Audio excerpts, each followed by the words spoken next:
Monggo kita buka surat Al-Imran ayat 19. Surat Al-Imran ayat 19.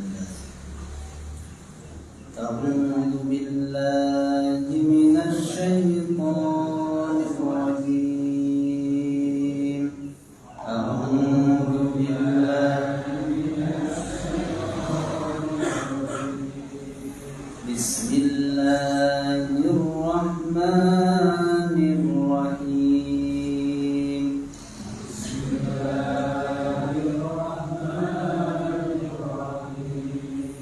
Alhamdulillahi rabbil alamin.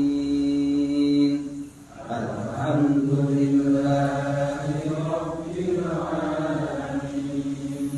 Ar-Rahmanir Rahim. Ar-Rahmanir Rahim. Maliki yaumiddin. Maliki yaumiddin. Iyyaka na'budu wa iyyaka nasta'in. Iyyaka na'budu wa iyyaka nasta'in. Ihdinas siratal mustaqim. Ihdinas siratal mustaqim. Siratal ladzina an'amta 'alaihim. Siratal ladzina an'amta 'alaihim. Ghairil maghdubi 'alaihim waladdallin.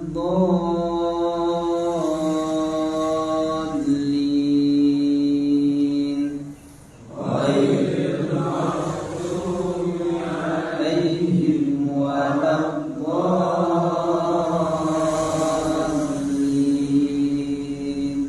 Amin.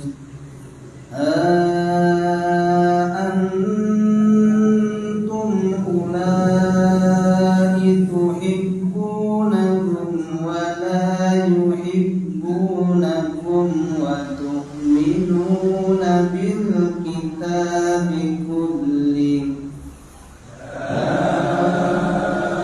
Antum ulai tuhibbunahum wa la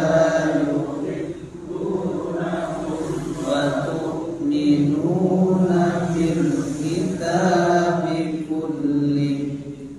Wa idza laqukum qalu amanna.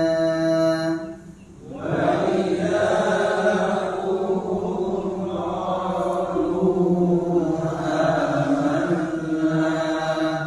Wa idza khalau 'addu 'alaikumul anamila minal ghaidh. Wa idza khalau 'addu 'alaikumul anamila minal ghaidh. Qul mutu bi ghaidhikum.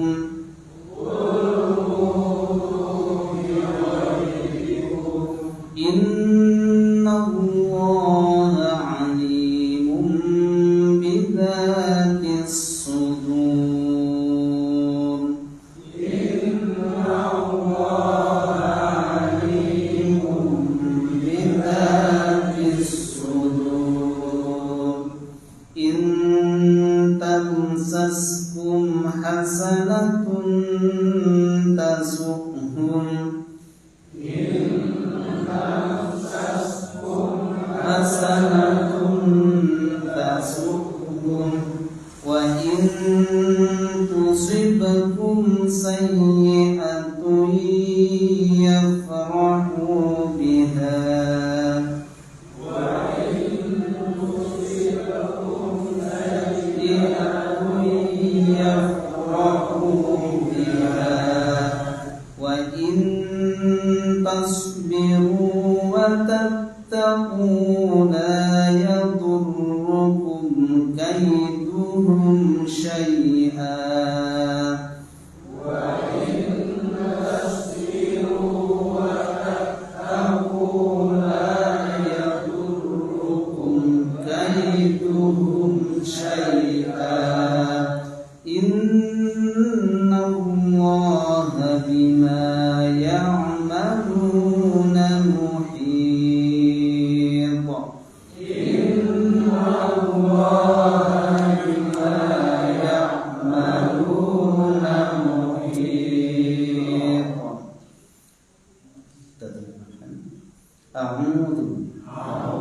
Aku berlindung billahi kepada Allah minasyaitani dari godaan syaitan ar-rajim yang terkutuk. Ha antum begitulah kalian. Ulaika mereka itu tuhibbunahum kalian menyukai mereka. Wala yuhibbunakum padahal mereka tidak menyukai kalian. Wa tu'minuna dan kalian mengimani bil kitabi terhadap kitab-kitab samawi kullihi seluruhnya. Wa idza dan apabila laqukum mereka menjumpai kalian,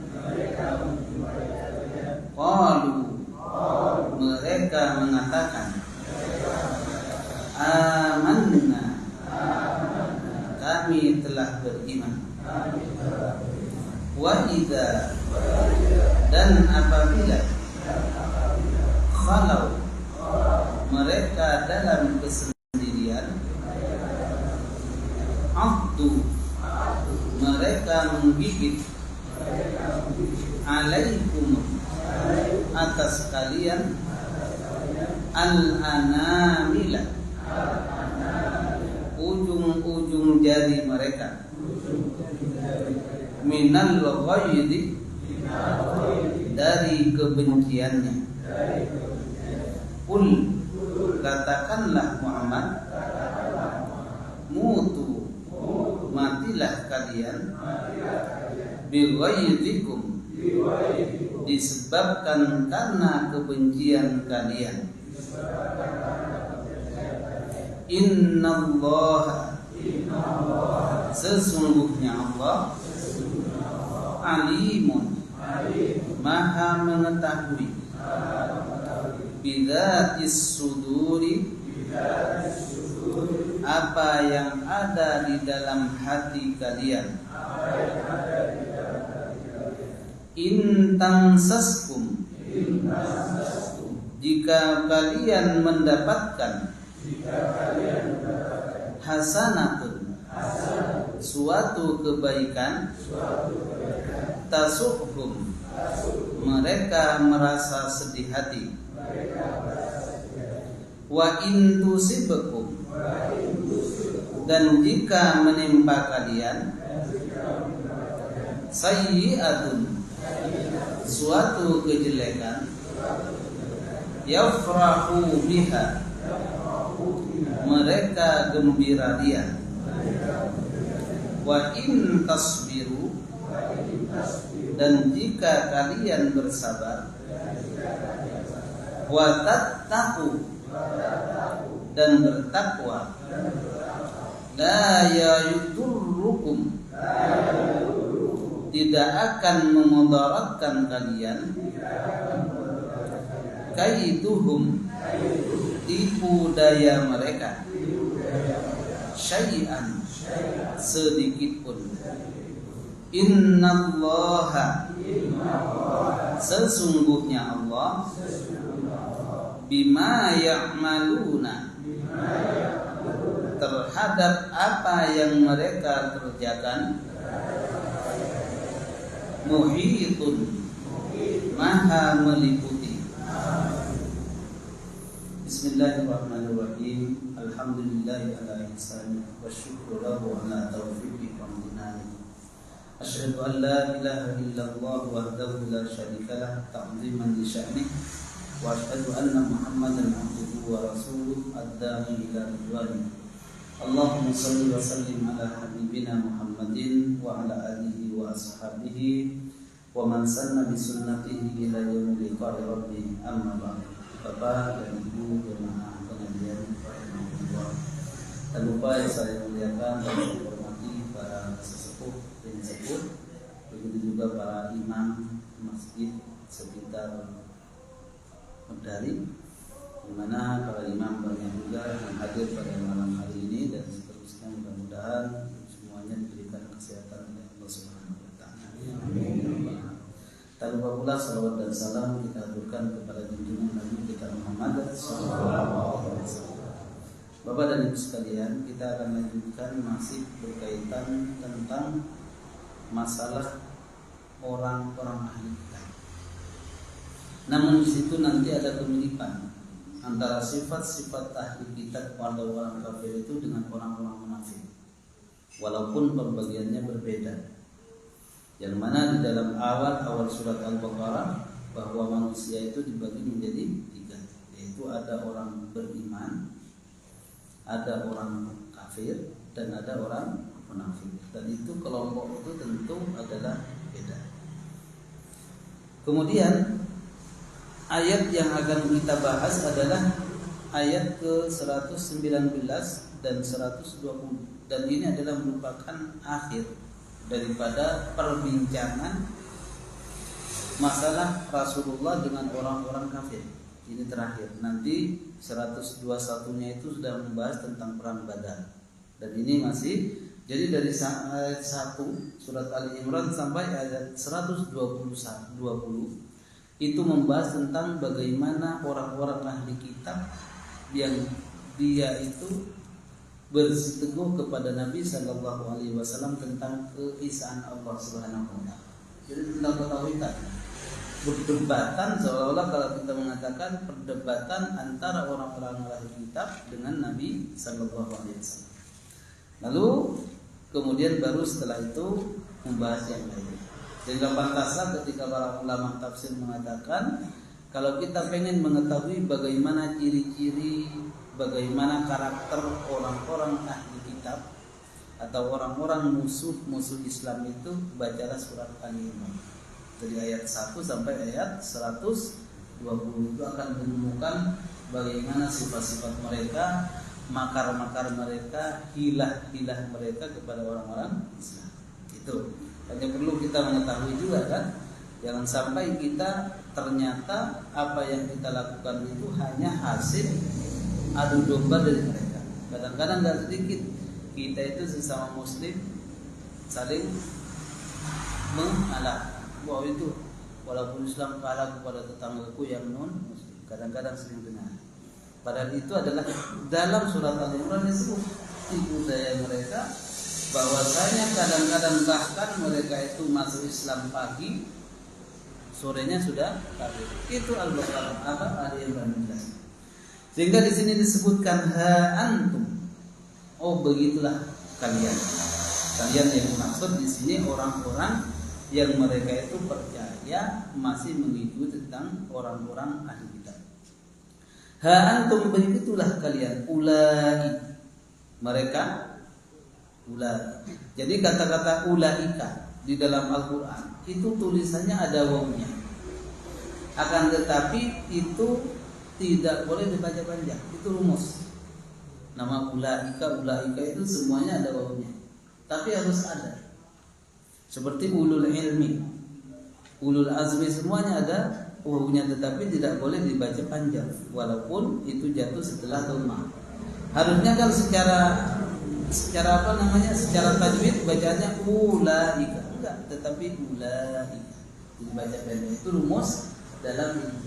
Dan banyak di dalam Al-Quran rumus-rumus tersebut yang harus kita ketahui. Seperti contohnya ana. Ana itu harus tulisannya panjang tetapi bacaannya pendek. Ana wa rusuli. Kemudian juga tadi yang saya baca qul innama ana basyarum mithlukum, itu kan panjang tulisannya, akan tetapi dia bacanya pendek. Kenapa? Jadi di situ alasannya. Jadi kalimat ana itu dulu awal-awalnya itu ditulis pendek. Ditulis pendek, jadi ana gitu. Nunnya pendek. Akan tetapi untuk membedakan antara ana dengan inna dan ana, inna dengan ana, maka ditulisnya panjang. Jadi tetap tulisannya panjang, akan tetapi bacaannya pendek. Setiap ana yang bermakna saya, yang bermakna saya di dalam Al-Quran, di dalam Al-Kafir juga ada tuh. Wala ana, itu panjang juga atau dari bawahnya pendek. Itu semua ana di dalam Al-Quran itu dibaca pendek yang bermakna. Tetapi kenapa ja'ana kok dibaca panjang? Ja'ana itu bukan maknanya saya, tetapi ja'ana datang kepada kami. Ya bukan tuh. Seperti juga ana warusu anasiya katsira. Itu bukan namanya anak, walaupun anasia, artinya anasia itu lupa. Jadi di dalam Al-Quran semua kalimat anak itu adalah dibaca pendek, tapi tulisannya panjang. Jadi dulu agar supaya tidak tergabung antara inna dengan anak. Sementara kalau inna dan anak kok gak dikasih tanda panjang dan pendek, itu gampang dalam ilmu nahu, dalam ilmu ilmu saraf disebutkan. Kalau inna itu pasti itu di awal kata. Innal ladzina kafaru gak bakal annal ladzina kafaru. Tetapi kalau anna itu di tengah kalimat, itu gampang kan nyaksin. Jadi udah kalimat, dan ini dipelajari di dalam ilmu Al-Quran. Itu sehingga sudah jelas ya. Begitu juga ulaika itu walaupun ada wawunya maka tidak dibaca panjang. Ulaika, ulai mereka. Tuhibbunahum, sesungguhnya kalian, kadang-kadang itu gambaran orang-orang Islam ini. Tuhibbunahum, sesungguhnya kalian itu menyukai mereka, wala yuhibbunakum, padahal mereka hakikatnya tidak menyukai kalian. Jadi orang-orang Islam kadang-kadang suka kepada mereka, padahal secara hakikatnya mereka itu sama sekali tidak pernah suka. Tidak pernah suka. Ini Al-Quran janjinya kepada kita. Kemudian yang kedua, wa tu'minuna bil kitabi kulli. Kalian orang-orang Islam mengimani terhadap kitab-kitab samawi semuanya. Sementara mereka tidak mengimani kepada kitab samawi kecuali kitab yang dia yakini saja. Ini semuanya kita tahu. Coba kalau kita beriman kepada kitab Al-Quran, karena memang itu adalah dibawa oleh Nabi kita. Tapi juga kita beriman kepada kitab Taurat, kitab Zabur, kitab Injil. Itu semuanya kita beriman. Karena itu adalah kitab-kitab samawi dan termasuk yang subuh-subuh. Itu. Lalu kemudian Allah subhanahu wa ta'ala laqukum qalu amanna. Ketika mereka ini sifat-sifatnya nanti kita akan tafsirkan. Wa idza laqukum qalu amanna. Setelah mereka menjelaskan bahwa kalau orang Islam itu mengimani semua kitab samawi, akan tetapi kalau mereka tidak. Buktinya orang Yahudi, orang Nasrani tidak mau mengakui adanya Al-Quran. Bahkan tidak mengenal juga namanya Nabi Muhammad. Itu menandakan bahwa mereka itu tidak suka. Jadi di rumah dulu menandakan basmalah terlebih dahulu. Bismillahirrahmanirrahim. Monggo Bapak Ibu dinikmati dulu.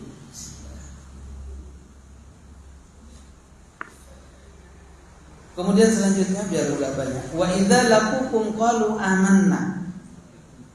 Ciri mereka juga ketika mereka bertemu kepada kalian, mereka mengatakan aku beriman. Kami beriman kepada kalian. Wa idza khalau abdu alaikumul anamina minal ghaib. Akan tetapi ketika mereka menyendiri, artinya tidak berkumpul dengan orang-orang Islam, mereka akan mengatakan menggigit jari. Jari dalam artian ini adalah dalam bahasa balaghah disebut dengan sindiran atau kinayah. Menggigit jari dari saking bencinya. Maka oleh sebab itu kul mutu bighaidhikum, maka katakanlah kepada mereka, matilah dalam keadaan kebencian dan kemurkaan mereka. Innallaha alimun bidzatis sudur, sesungguhnya Allah mengetahui apa yang ada di dalam hati kita. Sudur di sini maksudnya adalah hati. Bukan dada, tapi sudur di sini adalah hati. Seperti mana yang kemarin saya sebutkan.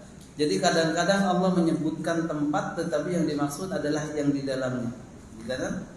Seperti contohnya tajri min tahtiyal anhar itu, yang mengalir sungai padahal yang mengalir adalah air. Nah, begitu juga. Jadi apa yang di dalam dada, bukan yang dimaksud dalam dada di situ dalam hati. Itu dalam balaghah, ilmu balaghah itu.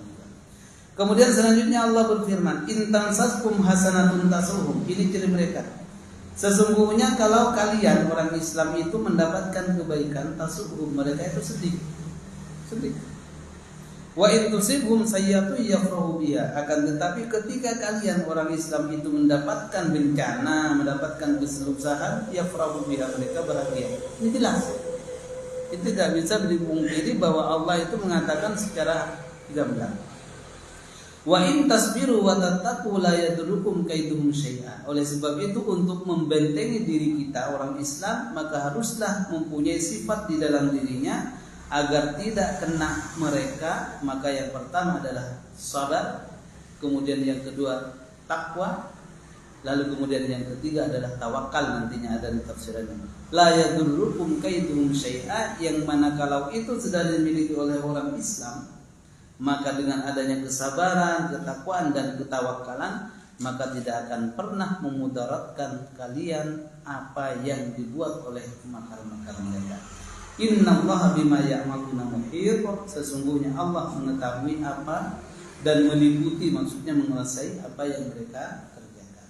Maka Bapak dan Ibu sekalian, ini ayat ini lanjutan dari ayat sebelumnya. Ya ayyuhalladzina amanu la tattakhidhu biqanatan min dunikum la ya'tunakum khabala. Di mana pertemuan yang lalu kita telah membahas bagaimana kenapa orang-orang kafir mereka itu menyebutkan innal ladzina kafaru lan tughniya anhum amwaluhum wala auladuhum minallahi syai'a.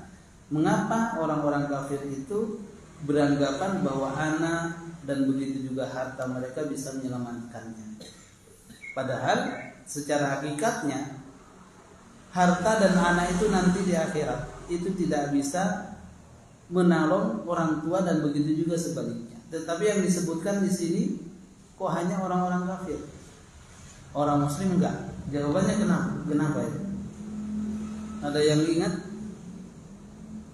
Dan apa? Berapa? Oh, lupa kafir. Bagus. Ya. Itu ya. Jadi kenapa disebutkan di sini, kan kita tahu bahwa bukan hanya orang kafir saja nanti di akhirat itu yang tidak bisa membantu sama lain. Istri yauma yafirrul mar'u min akhihi wa ummihi wa abihi.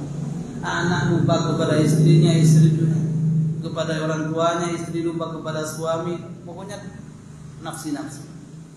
Kok gak disebutin di sini orang mukmin juga? Maka karena semboyan mereka itu berbeda dengan orang Islam.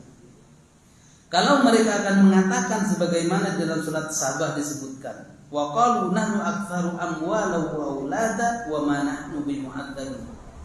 Jadi yang mempunyai semboyan anak dan orang dan harta itu akan menyelamatkan dia, orang kafir.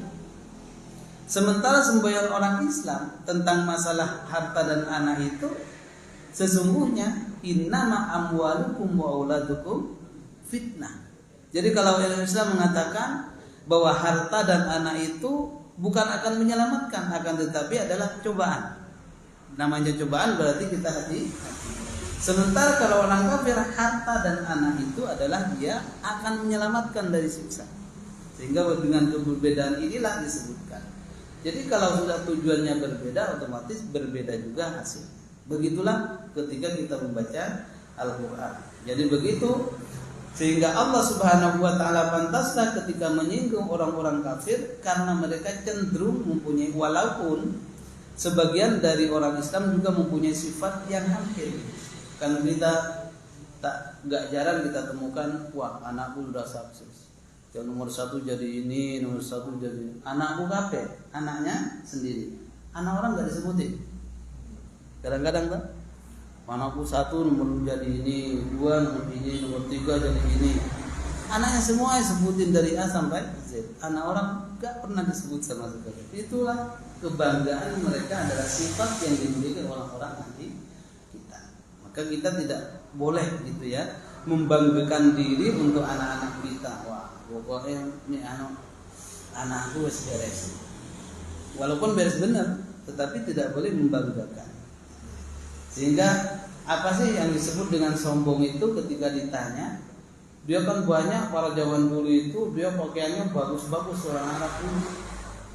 Ketika walatam sifil ardi maraha, mereka ketakutan. Jangan-jangan karena aku pakai pakaian bagus gini kemudian dianggap dengan sombong. Kemudian laporlah kepada Nabi.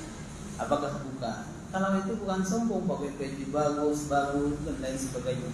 Tetapi yang dimaksud dengan sombong itu adalah apa? Ghamtun nas, meremehkan orang lain, kemudian menanggakan diri dan keluarganya. Itulah yang disebut dengan sombong. Jadi sombong itu menolak batarul haqqi wa ghamtun nas. Jadi ciri yang dimaksud dengan sombong definisinya batarul haqqi wa ghamtun nas, yaitu menolak kebenaran dan juga membanggakan diri, meremehkan orang lain. Itulah yang disebut dengan sombong. Sehingga orang-orang yang seperti ini disebut oleh Allah Subhanahu wa taala orang yang, maka karena mempunyai sifat yang hidup. Jadi yang dimaksud sombong apa tadi? Ghamtun nas, batarul haqqi wa ghamtun nas. Menolak kebenaran itu namanya sombong. Diajak salat gak mau, sombong. Gitu ya. Bukan pakai pakaian bagus, sombong bukan. Jawabnya itulah. Itu. Kemudian setelah itu barulah Allah Subhanahu wa taala menyinggung. Apa kata Allah Subhanahu wa taala dengan mereka ayat sebelumnya, yaitu ayat 18-nya, memerinci bahwasanya mereka itu mempunyai sifat khas, ciri khas.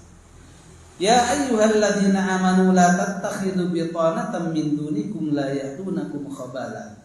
Kemarin sedikit sudah disinggung ya, bahwasanya orang-orang beriman itu tidak diperkenankan mempunyai teman kepercayaan dari orang selain Islam.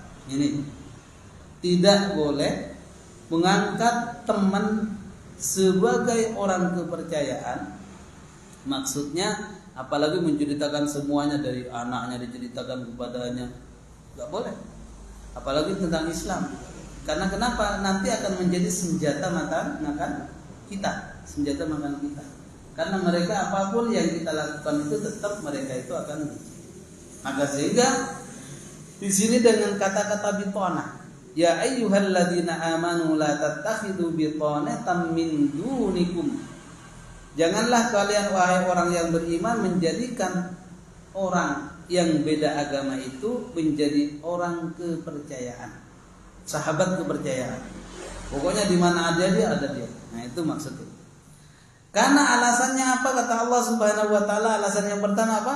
La ya'lunakum khabala. Mereka itu tidak akan bosan-bosan ingin mencelakakan. Tidak akan pernah. La ya'lunakum khabala. Itu ciri mereka. Jadi alasan Allah menyebutkan itu bukan tanpa alasan, karena sudah pernah terjadi dan akan terjadi. Jadi alasan Allah yang pertama, kenapa orang Islam itu tidak diperbolehkan menjadikan? Karena alasan pertama, la ya'lunakum khabala. Jadi mereka itu tidak akan bosan-bosannya membuat gaduh, membuat masalah, menggoda kita. Itu yang pertama. Kemudian yang kedua, waddu ma'anitum. Mereka itu menginginkan kita itu hancur, kebinasaan, sengsara. Jangan. Qad batatil baghdha'u min afwahihim. Kemudian yang ketiga, ciri yang disebutkan oleh Allah sudah nampak. Ya, sudah nampak kemurkaan dan kemarahan mereka itu dari lisan mereka dan apalagi yang ada di dalam hati mereka. Dan bahkan kata Allah Subhanahu wa taala itu lebih banyak yang ada di dalam dirinya daripada yang dikeluarkan karena terbatasnya. Tetapi kalau rencana di sini banyak, begitu. Maka kita, Bapak dan Ibu sekalian, jadi ini sebagai benteng yang buat kita, yang mana di sekeliling kita itu kan tidak semuanya seakidah. Tetapi walaupun demikian kita tidak boleh juga brutal. Artinya RT gak mau karena bukan itu maksudnya. Kalau masalah agama ini, kalau masalah sosial seperti rapat RT gak apa-apa monggo. Tetapi kalau rapat Idul Fitri ada itu kurban, agak boleh melibatkan hal yang seperti itu. Karena ini adalah masalah. Maka dari itulah qad bayyana lakumul ayati in kuntum ta'qilun. Maka di sini dalam hadis Nabi Shallallahu Alaihi Wasallam, untuk mengetahui seseorang itu sebenarnya melihat teman dekatnya. Apa kata hadis Nabi dari Abu Hurairah radhiyallahu taala anhu, sering kita dengar, al-mar'u ala dini khalilihi. Sesungguhnya untuk mengetahui seseorang itu agamanya bagaimana, melihatlah teman dekatnya. Khalil itu teman dekat, teman nempel. Makanya yang mempunyai gelar Khalilullah itu siapa? Nabi Ibrahim, yang nempel dekat. Jadi Khalil itu lebih tinggi dari Habibullah. Jadi kalau Nabi Muhammad di samping Habib juga Khalil. Itu Khalil juga Habib itu kalau Nabi Muhammad sallallahu alaihi wasallam. Jadi Nabi Muhammad itu Khalilullah, ya Habibullah. Itu bedanya dengan nabi-nabi yang lain. Maka kata Nabi, ini bisa dirumuskan. Sesungguhnya untuk mengetahui seseorang itu cenderungnya kemana, dilihatlah teman dekatnya. Dilihatlah teman dekatnya. Falyandur ahadukum man yukhaliluhu, maka lihatlah untuk mengetahui orang tersebut, lihatlah teman dekatnya itu. Kalau teman dekatnya bagaimana, maka begitu. Itu kan rumus kehidupan. Kemudian di dalam hadis yang diriwayatkan oleh Imam At-Tirmidzi dari Abu Hurairah juga, Rawahu Bukhari juga diriwayatkan dari Abu Sa'id Al-Khudri, Nabi sallallahu alaihi wasallam bersabda, "Ma ba'athallahu min nabiyyin wa lastakhlafa min khalifatin illa kanat lahu bitanatan." Tidaklah Allah mengutus nabi dan juga mengangkat seorang raja kecuali pada saat itulah dia akan mempunyai dua teman, dua bitana. Bitana tadi apa? Teman dekat gitu. Teman dekat itu umum. Jadi pastilah raja atau penguasa umum apa? Dia pasti, kata Nabi Sallallahu Alaihi Wasallam, dia paling tidak mempunyai dua tangan orang kepercayaan. Tapi yang satu kata Nabi, bitanatun ta'murhu bil khair wa tahuddu alaihi. Yang satu itu akan ada cenderung dia memerintahkan kepada kebaikan dan mengajak untuk berbuat baik. Kemudian yang kedua, wa bitanatan ta'murhu bisyarri wa tahuddu alaihi. Dan yang kedua itu mereka akan senantiasa mendorong-dorong untuk berbuat jelek dan senantiasa mengarahkannya ke jalan-jalan yang jelek. Coba. Wal ma'sum min asamahullah. Maka orang yang terpelihara dari itu adalah orang yang senantiasa dipelihara oleh Allah Subhanahu wa taala. Maka jelas ya.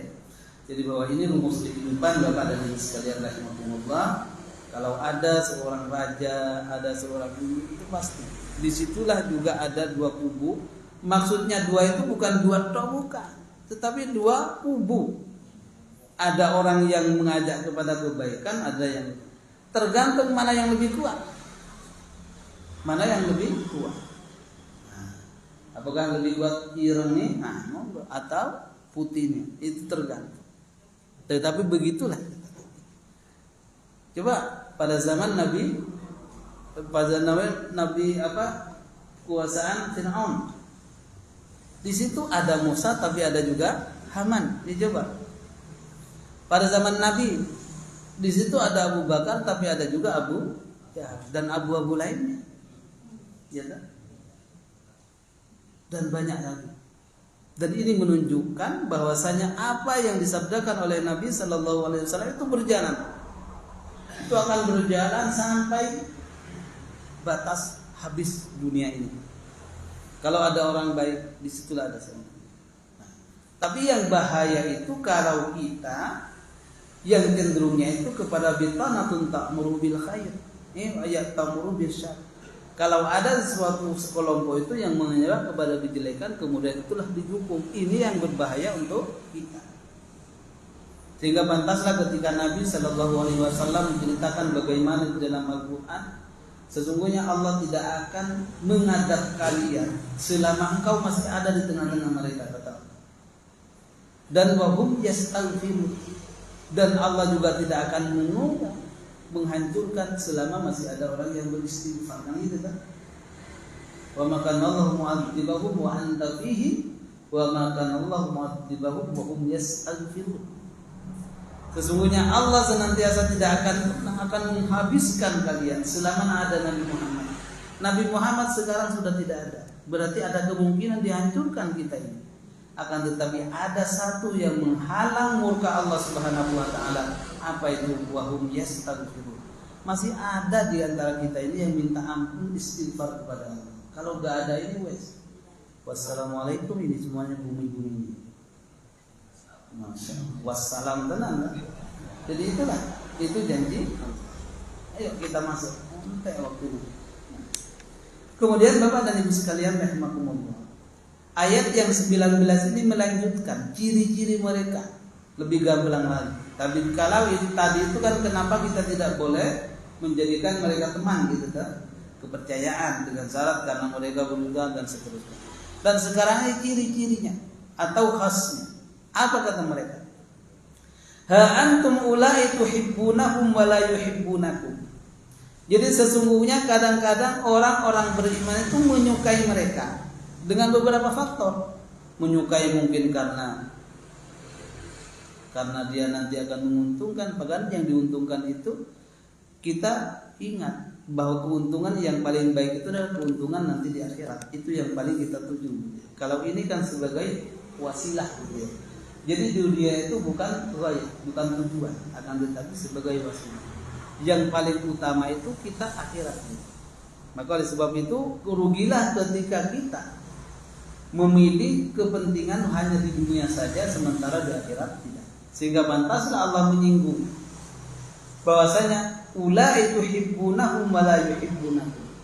Betapa banyaknya orang Islam, orang yang beriman, mereka itu mencintai mereka.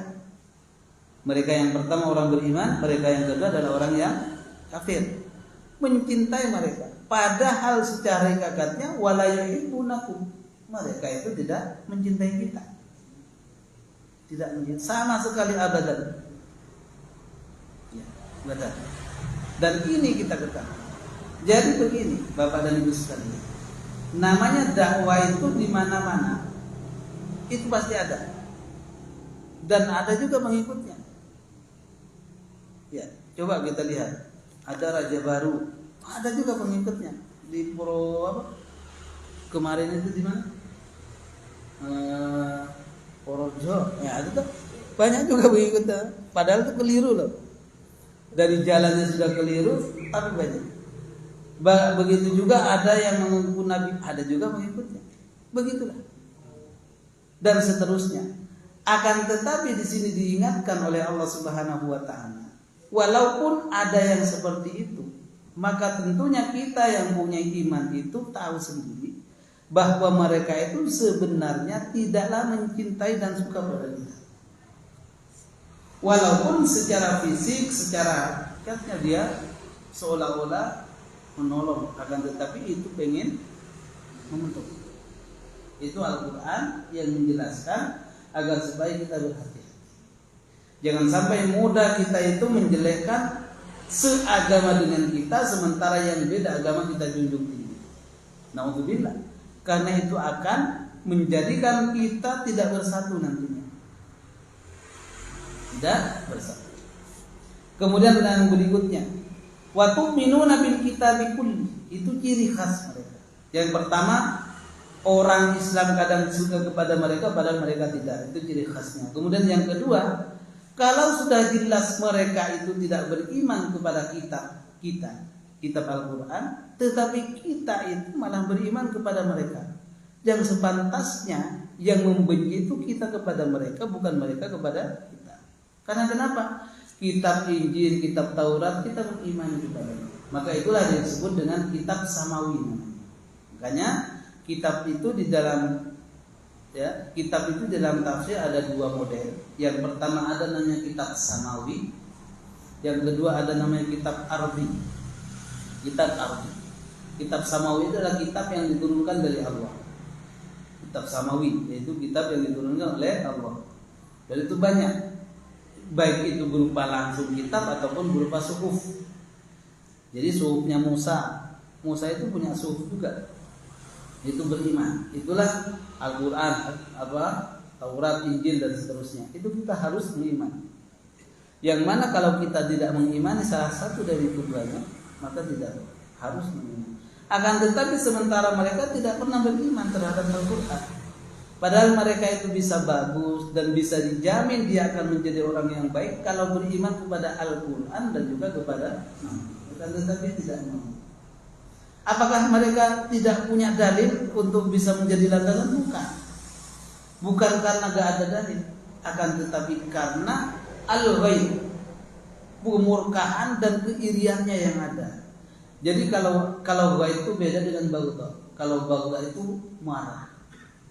Tapi kalau ghaib itu marah dicampur dengan benci. Jadi di atasnya lagi. Dan itu yang mempunyai sifatnya ghaib, bukan hanya baghdha. Sehingga kalau di dalam hadis anak kecil itu la taghdab walakal jannah. Janganlah engkau marah pasti masuk surga. Ya, ghadab itu di bawahnya ghaib, marah. Tetapi kalau ghaib itu adalah marah dibarengi dengan kebencian. Itu sebabnya apa? Karena sudah ada kekecewaan yang ada di dalamnya. Kalau kita lihat kan asal muasalnya, kenapa dia membenci Islam, membenci Al-Quran, membenci Nabi? Awalnya kan mereka beriman kan kepada Nabi Muhammad SAW. Bahkan kaum Aus dan Khazraj itu, bahkan juga orang-orang Yahudi dan Nasrani dari Palestina itu datang ke Madinah. Jadi ribuan tahun sebelum Nabi datang. Karena sudah ada di dalam kitab Taurat dan Injil bahwa nanti ada seorang Nabi yang lahir. Hanya di sana mereka tidak memahami, tidak membaca dengan teliti apakah dari kalangan mana. Itu gak dibaca dia. Padahal sudah ada juga di Taurat dan Injil bahwa yang hadir itu bukan dari kalangan Bani Israel. Tapi mereka membacanya hanya bahwa nanti akan ada Nabi akhir namanya Muhammad. Oleh sebab itu, biar tidak ketinggalan, kami berbondong-bondong mau ke Madinah. Nunggu di sana beribu tahun. Jadi mereka yang ketemu Nabi itu cicit-cicitnya, bukan aslinya, cicit-cicitnya. Sehingga setelah ketemu Nabi SAW diketahui Nabi Muhammad bukan dari Bani Israel, tetapi dari Bani Ismail. Ras itu iman katanya gitu. Itu gara-garanya bukan sepele, karena bukan dari keturunannya, bukan karena gak ada dalil. Kalau dalil banyak, dalilnya banyak. Akan tetapi disitulah yang menguatkan, sehingga dengan adanya kemarahan dan keirian itu bisa mengalahkan dalil sekuat apapun. Hanya kita tidak terlalu boleh di dalam Islam itu terlalu ta'assub namanya, terlalu berkekeh kepada satu pedoman, satu orang yang mana yang lain keliru kabeh pokoknya gitu semua enggak boleh. Karena akan menimbulkan seperti ini kalau dia keliru nantinya.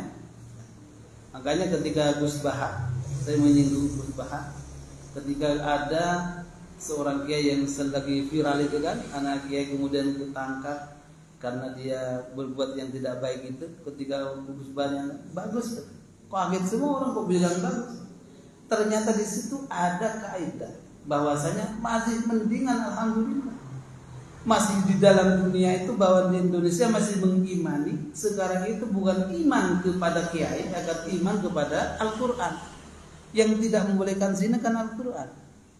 Kalau sudah bodohnya kiai, apapun yang dilakukan, wah itu kan kiai maklum, itu sudah akan bahaya lagi.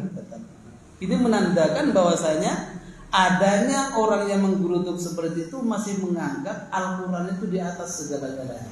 Bukan kiai di atas Al-Quran, tetapi Al-Quran di atas. Begitu. Subhanallah. Itu kan menarik. Sehingga kita terima. Artinya siapapun orangnya, kalau sudah menyalahi apa yang ada di Al-Quran, kemudian apa yang di dalam hadis, apapun dia jabatannya, mau kiai, mau setengah kiai, ustadz, salah. Itulah bentuknya. Subhanallah. Sehingga kita kembali dalam artian itu agar supaya bagaimana kita mengetahui. Kemudian yang selanjutnya, ciri-ciri mereka itu yang mirip dengan orang yang disebut dengan orang apa namanya? Munafik di dalam surat Al-Baqarah. Apa kata Allah? Wa idza laqukum qalu amanna. Ciri mereka itu kalau dalam keadaan dia terdesak, itu mereka itu akan mengatakan kami beriman. Kami beriman. Padahal enggak. Wa idza khalau addu alaikumul anamila bilal ghaib. Akan tetapi ketika mereka menyendiri, artinya tidak kumpul lagi dengan orang-orang beriman, maka dia akan mengatakan dengan menggigit jari. Kalau orang menggigit jari itu menandakan bahwa dia adalah pegel. Artinya dari saking mangkelnya itu sampai menggigit jari ujung. Kalau jari semua beda lagi. Ujung jari itu menandakan di dalam ilmu balaghah disandarkan orang kalau sudah menggigit jari itu menandakan bahwa dia itu benci dan marah. Ya, benci dan marah. Maka oleh sebab itu kita jangan gigit jari. Masuk juga nanti. Jari. Kenapa? Itu adalah sifat mereka. Addu alaikumul anamil al-ghaib. Maka oleh sebab itulah kul mutu bi ghaitukum innallaha alim bi dzatis sudur. Biarlah mereka itu dalam keadaan kemarahan sampai Allah mengambilnya. Itu ciri yang. Kemudian selanjutnya, ciri yang paling nampak. In tamsaskum hasanatun tasuhum. Dan ini juga kadang-kadang dimiliki oleh orang Islam, tapi enggak boleh. In tamsaskum hasanatun tasuhum. Ketika orang-orang Islam itu mendapatkan suatu kebaikan, maka dia sedih hati. Wah, kok piye kok malah itu dapat rahmat, nah gitu. Ini ada juga saudara kita sendiri. Pekel, punya tetangga punya ini pekel, punya mobil baru sakit kepala, malah keliru dewe. Ini jadi kalau Anda seumpama ya, ada orang kita sama-sama Islam tetapi kok tetangga dapat nikmat kita, cirinya masuk ke ini. Naudzubillah. Jadi ini ciri khusus. Maka itu dia tidak jadi sedih, kebaikan sedih bukan malah gembira, alhamdulillah, sehingga nanti bisa numpang kan gitu enak kan. Walaupun nggak boleh juga sama yang punya nantinya. Tapi itu alhamdulillah itu udah bagus. Kemudian ciri yang paling nampak juga wa intusibkum sayyi'atu yafrahu biha. Akan tetapi ketika orang Islam itu kena bencana, kecelakaan dan lain sebagainya, pokoknya yang jelek, yafrahu biha, dia akan gembira.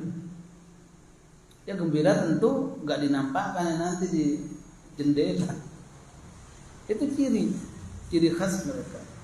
Maka untuk menangani semua itu agar kita terhindar dari semua itu, apa kata Allah Subhanahu wa taala solusinya? Wa in tasbiru wa tattaqu, yaitu dengan 3 jalan. Yang pertama, kedua disebutkan di dalam ayat ini, kemudian yang ketiganya disebutkan di dalam hadis. Yang pertama adalah wa in tasbiru, adalah dengan adanya kesabaran. Sabar itu dalam artian mengerjakan perintah, menjauhi larangan, dan menerima apa yang Allah berikan suatu musibah kepada kita, itu sabar.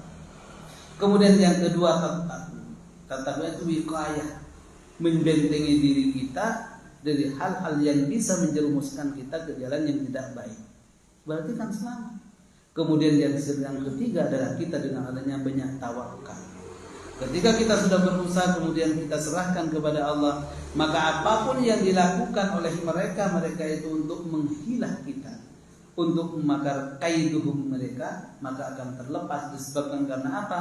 Karena kunci yang sudah bisa menahannya sudah kita miliki. Sebaliknya, kalau kita tidak mempunyai kesabaran, artinya tidak sabar itu tidak melakukan perintah dan juga tidak melakukan larangan, dan juga selalu mengerutu di dalam ketika kena sakit sedikit, waduh, semua orang dimarahin. Nah, itu kan berarti gak sabar.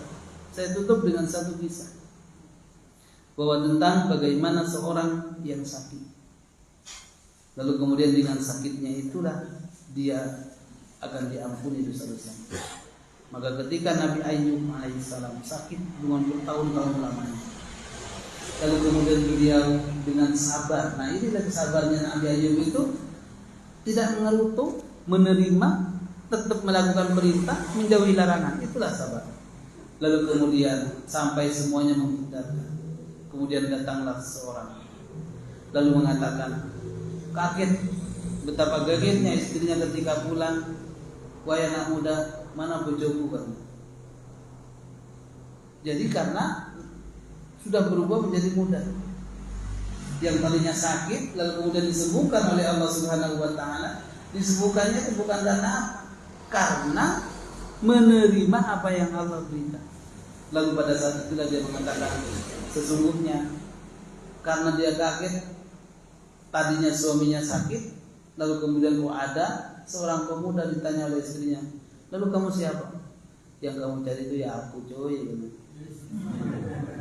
Aku. Jadi ini adalah suamimu yang tadinya sakit, yang ditinggal oleh orang, sudah mudah kembali. Lalu disitulah bahwasanya sungguhnya orang yang sangat bertawakal kepada Allah Subhanahu wa taala, Allah akan memberikan jalan terbaik buat kita. Maka oleh sebab itu, mari senantiasa sabar, kemudian juga bertakwa kepada Allah, dan senantiasa bertawakal untuk mendapatkan ridha Allah Subhanahu wa taala. Mungkin kurang terlalu baik kalau kita memperpanjang karena udah malam ya. Insyaallah kita sambung lagi minggu depan ini dengan bagaimana selanjutnya ayat-ayat yang akan kita baca. Mudah-mudahan bermanfaat. Mohon maaf atas segala kekurangan dan kehilafan. Mari kita akhiri, kita tutup dengan sama-sama membaca doa kafaratul majlis. Subhanallahumma wa bihamdika asyhadu an la ilaha illa anta astaghfiruka wa atubu ilaik. Terima kasih. Wassalamualaikum warahmatullahi wabarakatuh.